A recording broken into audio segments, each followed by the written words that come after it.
মৌখিক পৰীক্ষা ডিচেম্বৰ মাহত অনুষ্ঠিত হ'ব। নৱেম্বৰ মাহত তৃতীয় বৰ্গৰ যি পৰীক্ষা আছিলে তাৰ ফলাফল দিয়া হ'ব।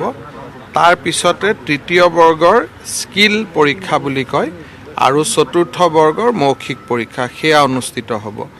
চতুৰ্থ বৰ্গত মাত্ৰ 5 নম্বৰ মৌখিক পৰীক্ষাৰ কাৰণে থাকিব আৰু বাকী মুখ্যতঃ লিখিত পৰীক্ষাৰ ফলাফলে তেওঁলোকৰ ভাগ্য নিৰূপণ কৰিব। মৌখিকত মাত্ৰ 5 নম্বৰ থাকিব। এটা পদবীৰ বিপৰীতে দুজনক মৌখিক পৰীক্ষালৈ মতা হৈছে।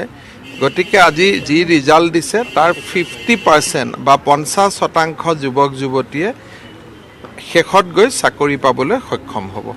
মৌখিক পৰীক্ষা ডিচেম্বৰ মাহত অনুষ্ঠিত হ'ব। নৱেম্বৰ মাহত তৃতীয় বৰ্গৰ যি পৰীক্ষা আছিলে তাৰ ফলাফল দিয়া হ'ব। তাৰ পিছতে তৃতীয় বৰ্গৰ স্কিল পৰীক্ষা বুলি কয় আৰু চতুৰ্থ বৰ্গৰ মৌখিক পৰীক্ষা সেয়া অনুষ্ঠিত হ'ব। চতুৰ্থ বৰ্গত মাত্ৰ 5 নম্বৰ মৌখিক পৰীক্ষাৰ কাৰণে থাকিব আৰু বাকী মুখ্যতঃ লিখিত পৰীক্ষাৰ ফলাফলে তেওঁলোকৰ ভাগ্য নিৰূপণ কৰিব। মৌখিকত মাত্ৰ 5 নম্বৰ থাকিব।